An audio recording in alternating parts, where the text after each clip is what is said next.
Hey guys, Jacob with Jacob Comics. We got another review here, Carnage number 8.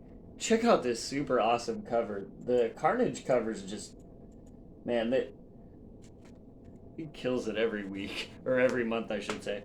Alright, now before we get dived into Carnage 8, I do want to let you know quickly about the 600 subscriber giveaway. All you have to do is like the video, comment down below, and be subscribed to the channel. And that'll give you a chance to win the Marvel number 1. When we hit 600 subscribers, we'll be giving that book away. Now, as always, we'll be going heavy into spoilers, so if you don't want to be spoiled for Carnage number 8, that's your warning. Next, we always shout out the creative team, because without the creative team, we wouldn't have a comic book, right, guys?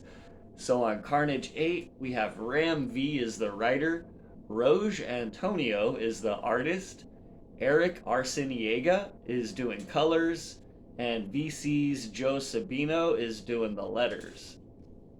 Now, it starts off right where we left off with Malekith defeated, Carnage, alive and kind of the winner. Jonathan Shade is trapped, if you will, by arms coming up out of the ground still, and so that's where we are basically. And Carnage's friend is still there, Kenneth Neely, and so Carnage actually is kind of talking with Kenneth and sort of reminds him, what you really want, this to bond with me. You realize that once you've made that choice, once we bond, that forever we will always be a part of each other, and you and I will haunt each other regardless of if in the future we're separated or not. And Kenneth, it says he shivers still in the icy snow, not of the cold, but of some lingering primal fear, because Kenneth Neely fears what his desire may truly bring. And so then we go to St. Estes Orphanage, and the place where Carnage is from, right? And there's kind of a narrator, and it's really good. So I'm gonna read some of it, get a sense of Ram V's writing. It says, the eternal and undeniable sense of being haunted by the other that resides within. So stands the ruin of the children's home of St. Estes, taken by fire and time, a cindered carcass of a bygone monster that consumed many a young life in its day. As is often the case with such places, the burned orphanage has gathered a reputation through the years. Harmless legends, mostly stories of ghosts, haunting its sooty warrens through the nights. The undead of a child whom the nuns locked away in the cellar and forgot to let out before the fire took them all. Or rumors of some serial killer who stalks its many hallways, or tales of a child possessed by a monster exacting revenge upon her abusers. And so it goes. The most recent story to have gravitated into its orbit is one of the Lonely House, as we see a traveler coming upon the house, and he is actually live streaming, and that he's going to be going into this haunted mansion, and it's so cool, right? And as he gets in there, he starts to realize ever so slowly that this place is actually definitely something's up. And we see on the wall appears the words, time to put some skin in the game. And down on the ground there's a razor knife, and so he picks up the razor knife, and this guy's not the brightest. He cuts himself and says, you hear that? Here's your pound of flesh, now show me what you got. And you can see on his live stream that everyone's telling him, no, don't do it, go back. And then we see that there's an actual undead guy sitting, eating the face of a carcass, and he happens to be wearing this guy's dad's coat, which kind of totally freaks him out, and he's starting to realize this is pretty scary. Um, and then the guy kind of slices him up and turns off the phone, and then as this guy is all sliced up and bloody, um, who appears? You guessed it. What kind of show?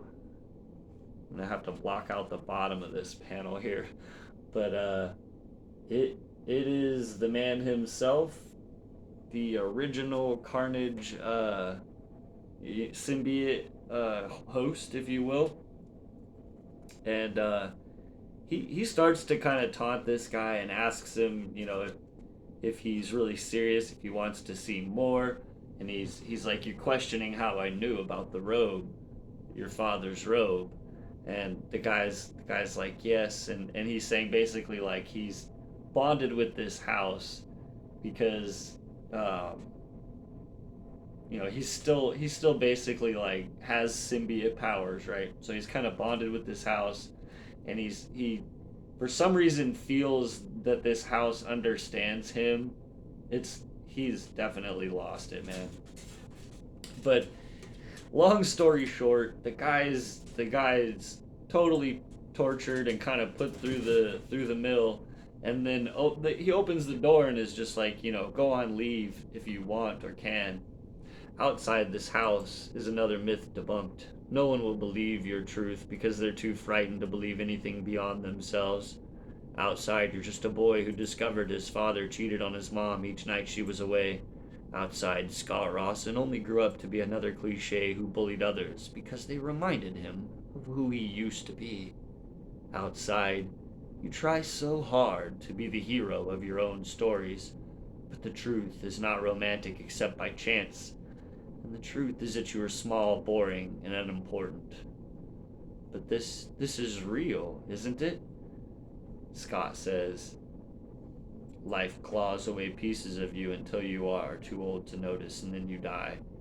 Here, I took pieces of you to show you a different truth. Tell me, Scott Rawson, what felt more real?" As he goes on talking, and then he kind of has some perspective on when he used to be with Carnage, and says it can change you, that kind of power, that kind of perspective. They went away from me to see just how far they could go. Sometimes I wonder what carnage they must be getting up to, but then I realize they will see the truth that I saw when it all comes full circle. The twinkles in the sky are only the ghosts of dead stars, and there is nowhere in all of existence that is more beautiful and more real than my interior, than inside this house. Here, right here, still, as I craft a reality of my own making. I can choose to be God. As we see, I can't show it. It's he kills Scott, and there are quite a few other bodies there. So he's definitely continuing his serial killer ways. And still has some Carnage power as well. So that's definitely a new reveal. We hadn't had Cletus Cassidy himself actually show up until now. So that's what's going on with Cletus, and yikes. I feel like Detective Jonathan Shade, if that is, as have been hoping this whole time, is the true hero of this story. It seems like he has his work cut out for him, guys. If he's teamed up with this carnage that's within him, as has been stated, it's kind of a forever bond, which I feel like also has some interesting implications for the current Venom arc. As we've seen, Venom without Eddie Brock, he's very lost right now, and has been lost since Eddie became the King in Black, and will fully bonding with Dylan be the answer to Venom kind of finding himself again. I don't know, but it's really interesting. This one definitely raises a lot more questions than answers, but does provide a lot of answers that a lot of us have been asking for a long time. So I'm definitely enjoying this. The art's always super fantastic. I would say, um, just side point here. I give Carnage 8 a thumbs up, but side point, I'm surprised it doesn't have a mature audience only warning. This issue was very heavy, um, and had a lot of stuff going on with with the fact that Cletus is a serial killer and he's living in a haunted house. This was like a whole haunted house issue basically. So yeah, like I said, Carnage 8 gets a thumbs up. Super enjoying it. Definitely hope Detective Jonathan Shade can take down all the bad guys and save the day.